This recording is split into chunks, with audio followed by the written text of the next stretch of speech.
So I just finished rewatching that cool new fantasy show in preparation of its next season. And it was pretty good. Not too shabby. It really got me feeling things.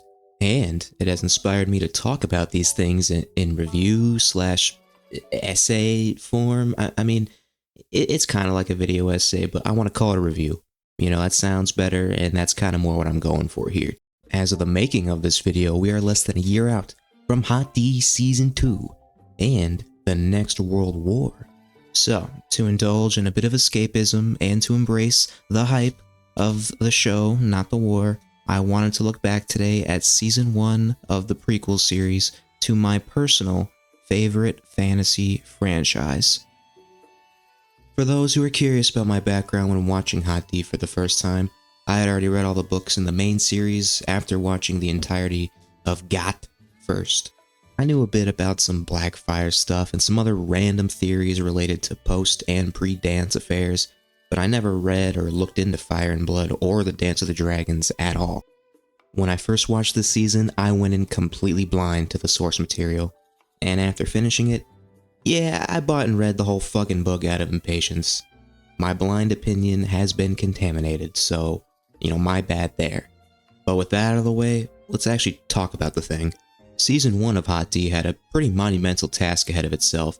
It needed to not only be good, but it needed to be good enough to reel the casual audience back into this franchise, because it left a pretty bad taste in people's mouths from the last time we saw it. And while it probably wasn't in reality, it did still feel like the last chance for HBO to have any kind of major success with this IP.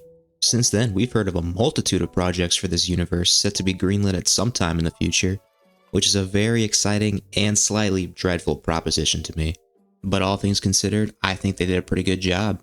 Now please stick around for the next 20 minutes so I can tell you why I feel this way. Man, that was like 3 different background intros. The season opens in a bit more of a talkative way compared to our season opener in that other show, with a bit of exposition voiceover, which does feel a bit more necessary this time around. We're being placed in a familiar world with some familiar names, but we're still in a completely different era. Establishing the era is important, and we'll get more of it later on in more subtle ways. Not to mention that, for better or worse, there's a lot of time skipping going on in this season, and it's important that we get all the information we need so we don't have to think about it too much later on. This scene effectively captures the essence of the conflict in this story, and plants the seeds for some of these characters' motivations for later. In the book, this scene is a bit more complex, but the simplifying feels natural and helps that we don't have to linger here for too long, because we still get the point either way. We learn about the conflict of gender's role in feudal society, we get a glimpse at some of our important characters, and it establishes the tone that will end up clouding everything in this first season, which is that of uncertainty and foreboding doom. All of this is a fairly surface level analysis of just one scene, and it just feels so good to have that in this franchise now, and we're only just getting started. This season holds that somber tone we were talking about all the way through, and it is very fitting for the current conflict. We're basically looking at a very long precursor to an inevitable war. The music is very often in a more lower and reserved tone, and even when it is triumphant, it's still more subtle and less bombastic. Granted, I know fucking nothing about music theory, but the music still makes me feel things, and I think it's worth talking about when it's just that damn good. Our locales are always dark and gray or literally on fire. It all just fits with this slow, burning buildup of tension that I imagine will pay off in the next season. Kinda reminds me of the first season of another show that I know. My only issue with this sort of format of storytelling might be a bit personal, but I do find it a bit less interesting on a rewatch. I don't know, maybe it's because there's usually less big set pieces and it's more about having to introduce the story instead of telling it, if that makes sense, and a lot of the character moments we get hit harder when we don't already know them. It's something I've also noticed rewatching season 1 of Game of Thrones. Of course, it's still an amazing season, but doesn't quite stand up to something like season 3 or 4 of the same show. It's kind of like people who prefer Empire Strikes Back to A New Hope. Like both are masterpieces, but it comes down to enjoying when the story is already in motion rather than watching its introduction. Anyway, that's my hot take of the video out of the way. I still like season 1 of both of these shows. It's just, he's talking about Game of Thrones in particular, I don't like it as much as other people. It's still good. It's just not as good as the seasons that'll follow it. And I have a feeling that Hot D will continue this trend set by its predecessor, where the following seasons are going to be just awesome. Like, they're going to be better. So, those are my problems with this format of storytelling. However, it is good for introducing the main cast of characters for the season. They had a lot of people to introduce, and getting the audience to care about this large cast of characters in just 10 episodes, while also having to focus on other boring things like plot, is a pretty tough thing to do, and it deserves some props. Whether they lived or died, whether they were main or minor characters, the writers still did a great job of getting us to care about all of them. Not to mention, this show had to carry on a trend of great character work that this franchise is known for. That's why I love this series so much. It's why I and millions of others are willing to debate and theorize about them as if they were real people, because this man knows how to write them like real people. The world this story is set in is interesting and mysterious. The plots are tightly written and dramatic, but the character work, in my opinion, is what carries this franchise to greatness. So, let's look at a few of the main ones, shall we? Rhaenyra Targaryen is the closest thing we have to a main character, because this season is black propaganda or something. We see her start as a young, rebellious teenager, enjoying her lack of responsibilities with her good friend Alicent. She is the realm's delight, and everybody loves her. Then we immediately see her world shatter, and everything about her kinda shifts. All of a sudden, this girl who stood to inherit nothing is given the car keys to an entire kingdom, made up of 6 smaller kingdoms. This newly gained responsibility is compounded even further by an apparent apocalyptic prophecy, which is kind of a lot to throw on a teenage girl who just lost her mother. Oh, and her good friend Alicent is her good friend no more. Yet she still continues to grow as a character, and I think it's very well represented by the changing in actors. Millie Alcock's version represents the willful, rebellious Rhaenyra, and she's someone who clearly has trouble accepting their new political position, while the people around her also have trouble accepting her. She's someone who refuses to ever marry or ever have children out of spite and grief. Then we're introduced to Emma Darcy's version of the character, who is literally giving birth, and we learn that she already has an entire family, and is now more heavily involved in the fucking politicking, and still. Each actor incorporates elements of their performances from each other, so we still get that familiarity even after the switch. It feels like they elevate each other in a way. Then we have the aforementioned Alicent Hightower, who notably has a very similar switch in her mindset as she changes actors. Emily Carey's version of the character is a young, innocent pawn of the bigger players in the realm, because she doesn't quite have the clout just yet. She's still very trusting of her good friend Rhaenyra, almost to the point of naivety, and she doesn't yet embrace the power of her position, and more importantly, her children's positions. She's still reluctant and anxious. Olivia Cook's version of the character shows how much she's grown into the role over the years, how she's learned to put herself above even the king in some cases. She heeds her father's words and puts her family in position to survive and to thrive. She works to gain valuable allies when previously she didn't want to deal with any of the shady, morally dark characters. Now, of course, this little analysis kind of ignores the episode before the actors switch off, where the seeds are clearly sown between the two a bit earlier than I've said. But I think my point still stands about where they were going with these two, and that particular episode helps so that the change in personality and the shift in conflict doesn't feel quite as dramatic. Then you have the legends of this season, Daemon, and especially Viserys. Daemon is just a little shit from the first, and I highly appreciate that sort of character. His whole thing is just to cause chaos and trouble for everybody else. We learn that he isn't all talk either. He's kind of a badass. He makes a pretty cool, underrated speech as one of his first scenes.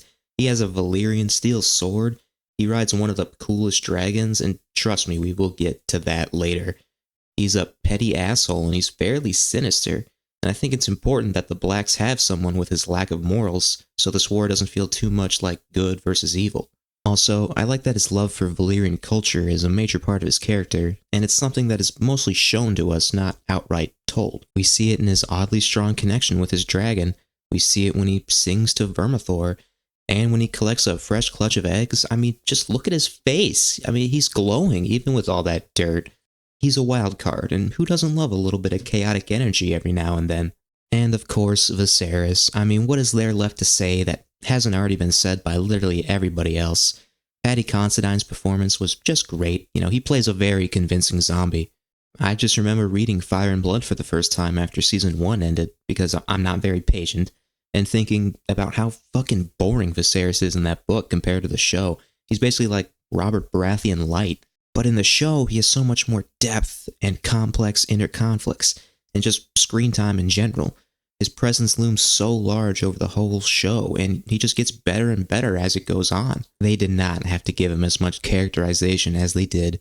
They could have just focused on everybody around him and made him a funny drunk, but they didn't, most of the time. The writers put in the work to basically create a germ-level character without much help from his source material, to the point where even he had to admit that the show actually one-upped him this time around. So that's like 4 really good characters, which would usually be enough to carry a lot of shows, but oh no. No, there's more. We have Corlys Velaryon, who I personally loved, mainly because his actor just absolutely nails the performance. I wish he was given more opportunities to show off his chops, because the delivery of some of his lines just hits so hard for me. I feel like I would rule the world by now if I had this man's voice. He doesn't have a lot of screen time, but his presence is felt whenever he's there. There's his wife Rhaenys, who plays the actually strong, intelligent ruler and the jaded, cynical, scorned noble. Corlys' brother Vaemond, who is really good in his feature episode. We have Corlys' children, Alicent's children, Rhaenyra's children, Daemon's children, and hang on, how could I forget Otto and Larys, who represent the schemers of King's Landing, or Mysaria, the spy master, and Criston Cole, of course, the spurned lover with complicated feelings about his love versus his vows and his unusually high standing in the world. And there's so many more minor characters that just had such a big impact on me, despite their small amount of screen time or minor involvement in the plot. Lionel Strong is super underrated and might be the most qualified political advisor in the history of the realm. There's the Lannister twins, who are very Lannistery, and some of the children mentioned above who don't get the most screen time were still important to me. It feels like every major character I mentioned could each have like hour-long analysis videos done on them alone, and I wish I had the kind of time to make them, because there's still so much more I want to say about them, and this is just season 1. There's still plenty of notable characters we have yet to meet, and some that were oddly cut from the first season who we will likely meet in the second. Green stands rejoice. And while we're on this discussion of great characters, can we also talk about how nice it is for these people to actually have some subtlety to them in a plot about complex political intrigue? I mean, even our known agents of chaos still have this trait. Like, everyone in the show actually feels like they have a speck of intelligence, and that is something I dearly missed from this franchise. Now to move on to some common criticisms of this season. Yeah, it wasn't totally perfect. One issue was with the use of time skips. Now, to be fair, it is a bit hard to properly tell this story without starting from the beginning, and that does mean having to skip around a bit. I don't think there's anything wrong with that. This writing strategy does come with some side effects, however. Like, of course, there's the constant changing of actors, with some characters having up to 3 to portray them, while others stick to the same actors with some aging effects, and others stick to the same actors with no signs of age at all. Also, in some of the middle episodes, I do remember having a bit of trouble keeping up with which actor was playing who, notably in the cases with Aegon and Aemond and the Strongs. Still, I think it's important to point out that I think everyone was pretty well casted throughout, but some of these discrepancies are noticeably distracting. Even aside from that, it wasn't always made clear how much time passed between each episodes, if any. We have a pretty big range from hours to years, and it can trip you up if you're watching for the first time with no previous context. But overall, it wasn't a huge problem for me. It's just one of those things that would be talked about a lot more if the season was actually bad. But since it's good, it's just kind of a meh issue for most people, and we should be done with it now going forward anyway. Another point of criticism is that there's also certain moments that seem to exist purely for spectacle, notably Daemon's murder rampage, the weirdly high amount of violence in the tourney, and Rhaenys' ascent. Personally, I think there are plenty of excuses that I can give to these scenes, but I also understand why people were so concerned with them. One of the biggest problems with the later seasons of GOT was the writers trading cleverly written, watertight plots for moments of please cheer for the dragons and the random, unnecessary fight scenes with your other pals in the watch party. And yeah, when I binged through all of Game of Thrones, I had a good time watching some of these scenes in the moment, but when you take a second to reflect on what you just watched, things tend to fall apart. In Hot D, the rainy scene in particular was a bit of a head scratcher, and even the writers basically said, yeah, we needed a big moment because the episode was getting dull. In general, you could tell they were really trying to stretch the season out and milk all the pre-war conflict they could get in the last couple episodes. The whole episode with the Rainey's moment felt a bit off compared to the rest of the season as a whole, and is probably the season's lowest point, with the weird, contrived Aegon scavenger hunt and the distractingly bad accent from Mazaria. But that's still saying a lot for the show because it's still not a bad episode by any means. It just has its moments. And it's cool that we got to see Meleys, and this whole moment in general is good setup for future events if the bookfolk catch my drift. Oh yeah, Meleys. And the rest of the dragons. God, they just look so cool and cute and actually unique. Obviously, the big comparison here is to the Got dragons, and it's just not even close. Like, yeah, they look pretty cool too, but the only one with any sort of personality was Drogon, and he has a stupid name anyway, so he barely counts. Even in the books, the three dragons are unique in both appearance and even personality to an extent, so the fact that they didn't even try to adapt that was so strange and upsetting to me. Here though, we get a lot of dragons on screen and many more left to introduce as the series goes on. Syrax is probably the most basic looking dragon, and it's still unique and cool in its own way. The Red Queen, as we were talking about, is really cool. She's supposedly the most agile of all the dragons. That's basically where she put all of her skill points according to the books, so I hope she gets some moments to show a bit of that off in Season 2. We saw a little bit of it as she and Rhaenys made their getaway, like, yeah, she put a bit of a move on him, but I still want more. Caraxes is the resident cute dragon, and I don't even think that's what the showrunners were intending, for a creature called the Bloodworm. But he's just so funny looking and deformed and expressive, and this is exactly the kind of uniqueness I'm talking about when referring to dragons. Don't just make a bunch of recolored lizards with the same model, make them look physically different, and give them more of these weird deformities. And I know Caraxes was most people's favorite, but for me, personally, it had to be Vhagar. The immense size of her was portrayed perfectly. Like, there were so many moments of her scale compared to other objects and people. She was very intimidating and also kind of charming in a way. It wasn't only the sheer scale, but also the age of this oversized lizard was portrayed pretty well. She's less sharp looking and quick and more saggy, leathery, and a bit slow, but powerful. Great stuff with the dragons. And there are plenty of other dragons that we got to see a little bit of, but overall didn't have as much spotlight. Whether good or bad, this portrayal of the dance should be a visually fun time. And this season just goes further with them Valyrian qualities. It's a smaller thing, but I'm glad the writers and the actors put in the effort to make the fake fantasy languages work. It's very convincing, and I'm glad for that, because these guys are supposed to be Valyrian dragon lords at their peak. This bit of injecting Valyrian culture into certain scenes helps separate the Targs from everyone else. It kind of relates to my point about Daemon. It just adds a lot more to this family. Oh, and speaking of language, this is another pretty minor thing that I appreciated, but there is a lot of little quirks in the dialogue that kind of reminded me of some germ flair. Like, instead of saying my own, they'll say mine own. Or instead of talking about the baby, it's the babe. Or instead of birthday, it's name day. Like, yeah, it's really, really minor, but I noticed it every time they did it, and it was nice to be reminded of the feeling of reading a George novel. It's the little details like those that go mostly unspoken by people that I like to show appreciation for. So now we're here, on the cusp of Season 2 and on other spin-off shows, and hopefully the Winds of Winter. It feels like this franchise, film-wise, has been successfully revived.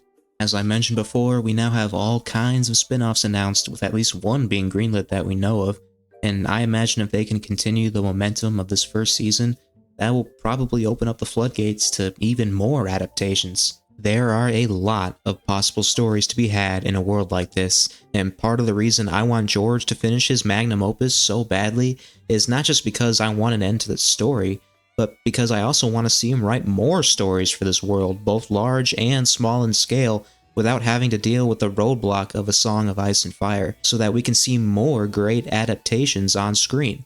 Anyway, I basically just rambled on about random shit that I liked for a good however long this is going to be. Even when writing the script, it felt a bit rambly, but the point is, I thought the show was pretty good, and the future is pretty exciting. So, these are my rankings for all the previous seasons of Game of Thrones for those who want an idea of where I stand. So, how does Season 1 of House of the Dragon compare?